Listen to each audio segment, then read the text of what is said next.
That's pretty much the only reason we set that up. He and Omar are friends, so we got a little. They're just following you around wherever you go. They'll go on the trail with you. Come up in the president's house. Okay. Brian's right. Yeah. No. That one. Oh, yeah. I was like, wait, you had Or his own, precisely. That's the first thing he talked about. yeah.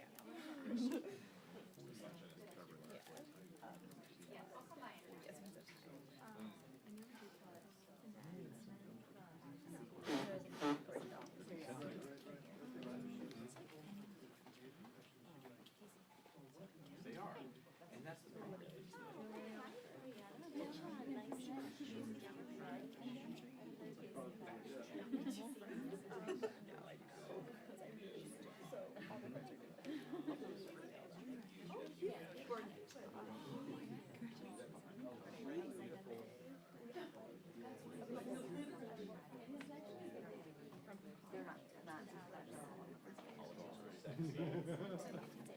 Great. That's the Oprah. And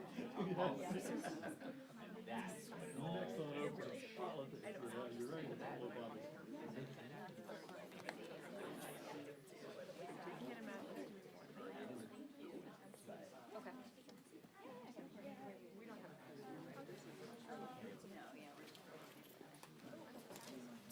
That's all right. What do you shoot for Calvin up here? 4,000? Yeah. 4,500? 4,800.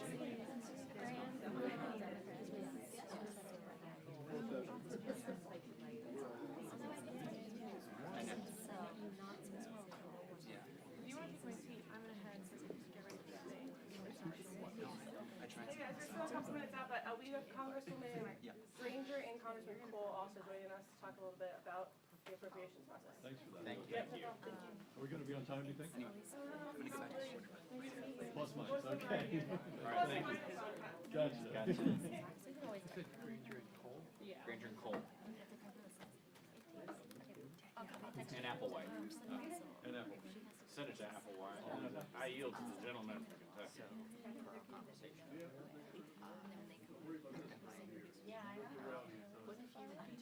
What are you getting, Scotty? Can you do that with those zombies? Hey, maybe. He was either going to Cincinnati, New Hampshire. I know. We were talking. I said, but I was trying to convince him because he was like, New Hampshire, South Carolina. So when he brushed me, I mean, if you're gonna go the extra mile, I've got all those. I'm all about inconsistency. I loved how he told me he promised me to get me a picture in Iowa State. Hey, I don't like these outside. I mean, yes, sorry. You don't like what outside? Oh, and the bright lights? Yeah, they, I mean, all of a sudden the scan lines, you find it become real evident. Really cool. Nothing better than an optical viewfinder. That's why we love the real range finders, Scotty. That's why everybody likes a Leica. We'll talk more later. Text me. Yes. Did you get off?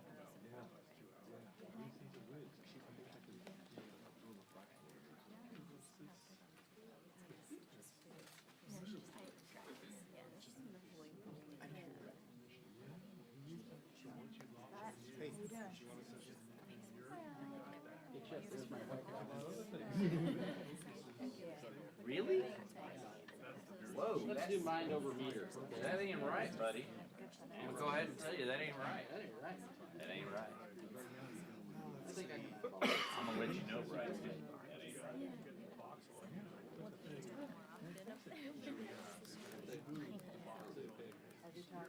He thinks he can.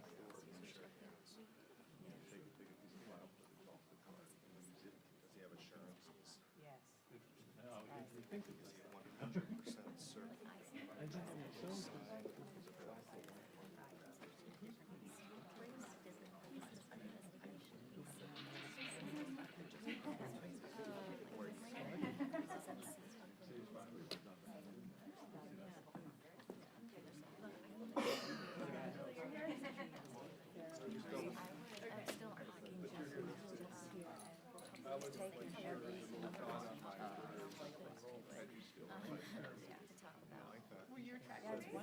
then he's like, what, you guys got no more questions?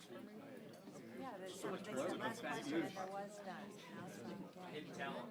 It's what I do when the sun goes down. With the shot shaker. Like two, we need a shot shaker.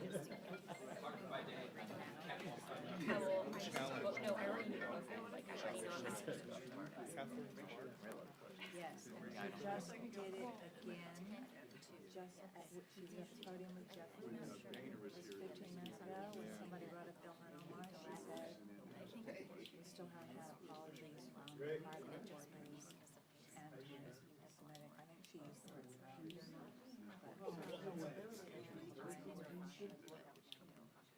She's the vice president.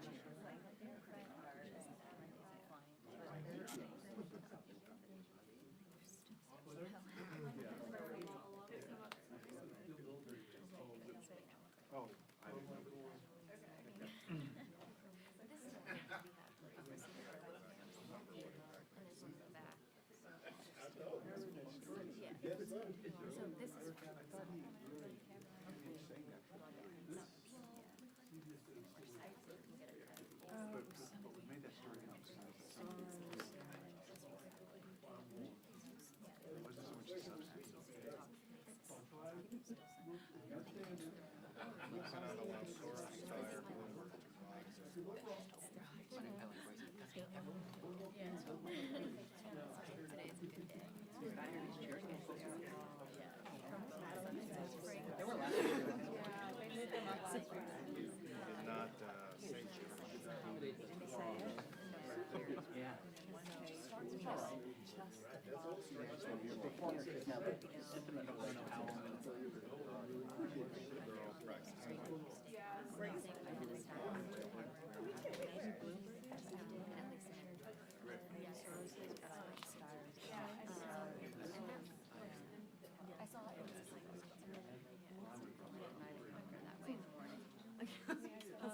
Closer to Adams Morgan.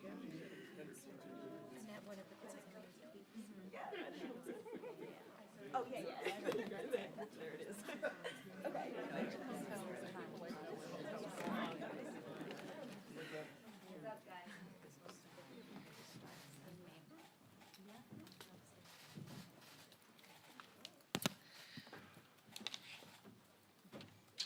Well, hi, everybody. Thank you for being here. We've got several important issues to talk about this morning. Before I turn it over to the leading Republican on the Appropriations Committee and then to Mr. Cole to talk about where we are on the budget negotiations, I wanted to say a few words about the Green New Deal. This is one of the many issues that we've been dealing with in the conference that we'll continue to deal with. There are hearings, as you all know, across multiple committees on this issue. We had hearings yesterday in the Natural Resources Committee on the Green New Deal, on the extent to which, we've really seen the reality of what the Democrats have proposed. The reality is that they have said they would attempt to eliminate all planes, all air travel within a decade. The results would be the elimination also of gasoline, the elimination of cars as we know them now. The extent to which this would be fundamentally devastating for the economy, we're going to continue to make sure people understand that they know what's in this deal. Yesterday, we entered into the record the frequently asked questions and the overview that were posted and then deleted from Congresswoman Ocasio-Cortez's website. It's very important the American people see that there be transparency about what they're pushing, and we call on Speaker Pelosi to put this up for a deal on the floor, or put this up for a vote on the floor. We think Democrats need to be held accountable. If they support this as they say they do and as their presidential candidates do, then let's have a vote on it and see to what extent they're all going to get behind moving towards this kind of fantasy. And with that, I would like to turn things over to the leading Republican on the House Appropriations Committee, Mrs. Granger from Texas, to talk about where things stand in terms of our budget negotiations. Thank you so much, Liz. Thank you all for being here. We are, as we speak, finishing up writing the bill. We'll then distribute the bill. We've been meeting with different groups in the conference and answering questions. The important part has to do with miles. All miles aren't equal. What was one of the successes in this, not just the number of miles, but to say the way that the miles are ranked. We went to the people that were on the ground and said, what do you need? Where do you need it? And the Border Patrol and I said, we prioritize 1 through 8. We went from doing those in the areas 6, 7, 8 to the top priorities, 1, 2, and 3, and that was very, very important. Need to remember that also we want new miles. We don't want to just be fixing miles. The fence that the president outlined in his State of the Union is the fence, and we call it the wall. The most important by far. It's steel, packed with concrete. It's in some areas 30 feet high, other areas 18 feet high. It absolutely is what we need to slow down, have the technology in that wall to make sure the Border Patrol can get there as quickly as possible and stop them from coming across. It can't be driven through, it can't be cut through, so it's certainly the one we need. We also talked about one of the things that really captured us was the ICE and how important ICE is. And the attempt by the Dems to say on ICE, we will regulate who you arrest, how many you arrest, the beds you can put them in. We went on all those issues because ICE is so important. I said if we give up ICE, we actually are saying we're surrender, and we'll never do that. But ICE is very important, so we have more beds than we enacted last year. It's not 40,000. It's about 45,774. I think is the exact number of beds. That's very important. The other thing is no caps on who they can arrest and what they do with it. We want to make our border safe. We'll do it by wall, we'll do it by people, and we'll do it by the support of having a plan, overall plan that keeps this free and secure. Thank you. Thank you. Tom Cole from Oklahoma. I'm here, excuse me, in my capacity as vice-ranking member amongst the Republicans on the Appropriations Committee. And number one, we are exceptionally proud of Leader Granger for the deal that she did negotiate, which will give us additional physical barriers on the border, which I think resisted efforts to limit the bed space and resisted efforts to tie ISIS hands in terms of who they decide needs to go away. I also want to add two other things that sort of get lost in this debate because we are so narrowly focused. Number one, there's 6 other Republican bills here that were passed by a Republican House and Republican Senate where, frankly, we're getting everything we wanted, and the Democratic House is voting for it. So we're pleased and that part of it, because if you happen to be particularly interested, for instance, in Native American issues like me, getting that done and funding the Indian Health Care Service, again, is pretty important. And I could list a whole range of really bipartisan victories in those 6 bills. Finally, the bed space argument, in my view, has been much too limited. People forget we actually take care of unaccompanied minors in the Health and Human Services budget, not in the Department of Homeland Security. So there are literally thousands of additional beds. And when we have these surges, which we do on occasion, which are unpredictable, quite frankly, it's one of these, we act as if we can precisely decide how many beds. You really can't, because you never know how many people are going to be apprehended. You never know what kind of category they'll fall in. There's a big difference between somebody with a criminal background and an unaccompanied minor, and a big difference in where they're housed. And when we've had these surges, whether it was under President Obama or under President Trump, we've seen more and more unaccompanied minors as part of this. And frankly, we've been pretty successful both at predicting, but then frankly moving funds. It's much easier in, let's say, the labor HHS bill, or even the HHS budget, which is over $70 billion a year, frankly bigger than the DHS budget, to find the additional space. So again, I applaud my colleague, Ranking Member Granger, for number one, holding the line, number two, getting as much as we got, and number three, getting these other 6 bills across the line, which are basically Republican bills and have sort of flown under the, under the radar, if you will, during the whole discussion. Well, as we wait to get the final text, I think it's important to note that the main things that we have been focused on as House Republicans in this agreement is to ensure, number one, that the president has more tools than he has today to keep our border secure and to build more physical barrier, and especially to build it in the places where our experts say it's needed the most. If you talk to the people at Homeland Security, they know where we need to build more physical barrier, and in some cases, they're prevented by law from building in those areas, which is a ridiculous problem we've been focusing on solving, and I commend Kate Granger and our Republican leaders who have been making sure that we advance our position from where we are today. You also look at the detention beds. You know, when you talk to the Department of Homeland Security, they wanted to make sure that if we detain terrorists, if we detain felons, that we don't have to let them go because we run out of beds. We actually had to negotiate that. Think about it. Speaker Pelosi has moved so far to the left that we had to actually negotiate to make sure we could hold terrorists and felons and that they wouldn't be forced to be set free.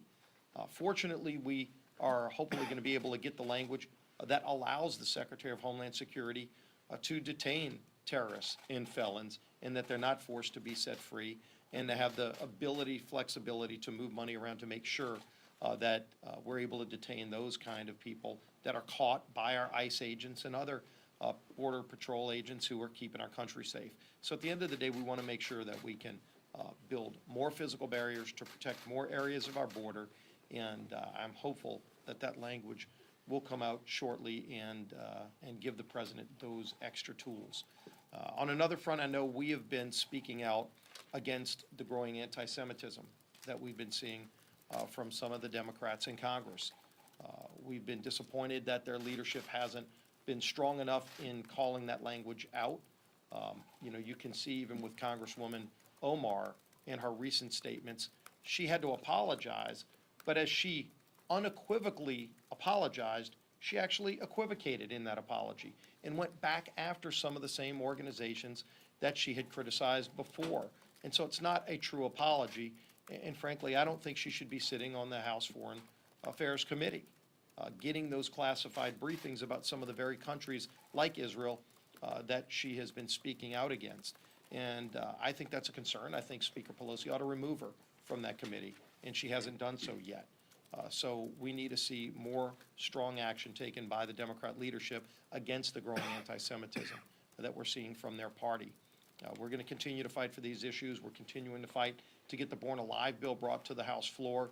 We've been making motions of unanimous consent that the Democrats haven't been recognizing. But ultimately, we're going to move a discharge petition if they don't bring this bill to the floor. The fact that Democrats still allow some states to murder a baby after it's born, after a baby's born alive, outside of the womb, in some states they can still kill it. That's murder. It should be crystal clear all across the country that it's not allowed and that it would be murder if it's done. That's what our bill does, and Wagner's legislation that she's taken the leadership on. It ought to be brought to the House floor for a vote as quickly as possible, and we're going to continue pressing that issue. Good morning. I want to start by first the most fundamental right and responsibility in the world, protecting life. As Whip Scalise talked about last week, numerous House Republicans' effort to bring up the bill, Born Alive Protection Act. We've made unanimous consent recommendations and requests, denied every time. But we will do it again and again and again. Because this bill simply says this: if a child is survived after attempted abortion, that they should receive mandatory medical care.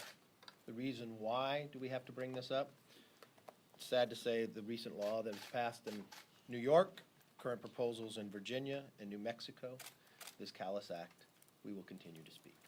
And we think it should have a voice and a vote on the floor. I want to thank our ranking member of Appropriations, Kay Granger. First, we do not have the language yet.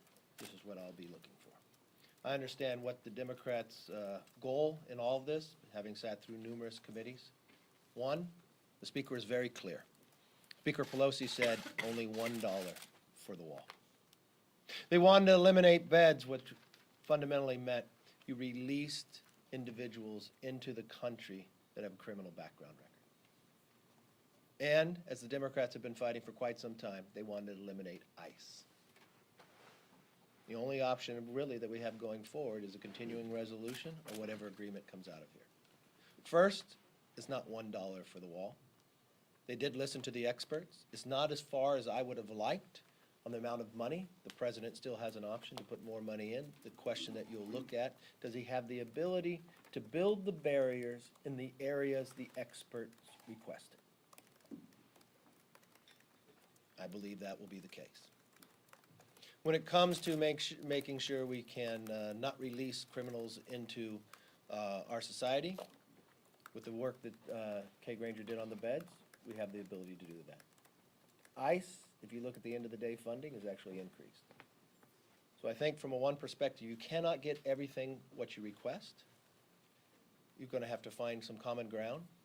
So it's not everyone's gonna be happy about the agreement, but does it put a framework in to make sure that we're able to secure the border? That's what I'll be looking for in the language when it comes out.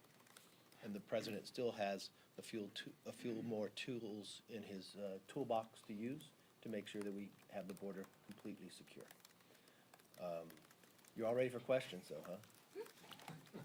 All right, let's go. Do you have assurances from the president that he will sign the border security bill? Well, I don't think the president should assure anything until he reads the bill. That's why you haven't heard from me until I see the language, until I know what's inside it. This is the framework of what has been reported, and I'll read the language. I know the Democrats have changed the rule. We had 3 days. They went to 72 hours. But I understand they're going to break their rule already. So I'm not sure when we'll vote on it, but one thing I want to make sure is that we have enough time to thoroughly read this bill before any vote is taken. So Yes, sir. just to be sure, both you and Mr. Scalise, I understand, are not right now backing this bill. No, no, let me be very clear. I back the framework of what I understand it to be, but why would anybody say they're voting for something that they haven't read yet? So, I know we've been through a lot of discussions. It's been the 4 individuals on appropriations, so let's see the language, let's read the language. But if I look at the framework, I support the framework of Could this that bill. hinder momentum for this package? No, I think the framework is there. Even if you listen to the president, he looks at the framework. Yeah, he would like to have more money. I'd like to have more money for a barrier there. The president still has some options to make sure we get there as long as we have the framework to provide that to him. I think that would be the goal. If I look at a continuing resolution, I think that would constrain things further. Yes. Mr. Leader, not to put too fine a point on it, but when we were in this situation last time, Yes. the president listened to the Sean Hannitys of the world, the Mark Meadows and Jim Jordans of the world, and he pulled the rug out from under you at the last minute. What makes you think he's going to listen to you and members of Congress this time instead of listening to talk radio hosts and TV hosts? Look, I think at the end of the day, the president's going to look at the bill and make a judgment based upon what's in it. Same way I will make a judgment based upon what is written. Look, they're trashing it. I mean, Sean Hannity's out there trashing this proposal. Okay, well, let's sit there and read what it is, and let's understand, does it give us the ability to secure the border? That's all of our goals to do. Last question. Yes. I was hoping Congresswoman Granger could walk us through those remaining sticking points that we're hearing about, Violence and Employment Act and the federal back pay. What is the status of those? Well, if I could first take on VAWA, Yeah. because that's different than from the appropriations. We do not want to have VAWA expire. We want to extend it out. That will become a question down. Hopefully, Speaker Pelosi would not want to have VAWA expire, which would be on Friday. That's why we would like to add that and make sure it's in. Did you have another question? Yes. And the federal back pay as well. That's another outstanding issue we're hearing about. That federal back pay, that's still a discussion we're talking about for the Still being- private contractors. Yes. This is my assignment for the day. I wonder if you see any prospects in the House for Senator Cruz's suggestion or his legislation that the assets of El Chapo should be redirected to pay for a wall. If that was capable of doing, I think that would be a very good option to be able to go through, to utilize that money. No, it's one that he's brought up, and we'd like to look at it to have the capability of making that happen. Yes. Can I ask a question to the whip, please? Yes, you may. Yes, you may. Thank you. Sir, curious if you are in agreement with the majority leader and the rest of your caucus that the president should sign this bill, or if you think that he should have held out for more and you are actually not in support of this to push for more. Well, few issues there that I think we should clear up. I agree with the Leader McCarthy that, number one, we need to see the language and make sure it does the things that we are pushing for. It needs to have more money for wall. From what we're hearing, it will have more, but not as much as we would like, not as much as the president would like, but more than current law. More flexibility is needed right now under current law to build the wall where it's needed most. Where our Border Patrol experts tell us are the areas where the most drug trafficking, the most human trafficking is coming across our border is where they want to build wall. And in some of those areas, they're prohibited in current law from building it there. hopefully some of those prohibitions get removed so that they can start building wall in areas where it's needed most. Those are the things we're looking for. Obviously, if that's in there no poison pills, then I would support it. And I think the leader indicated the same thing. If they're poison pills, and that's where Leader Granger is working to make sure that they don't put language in that would set us back from where we currently are. And I think that's what the president's watching as well.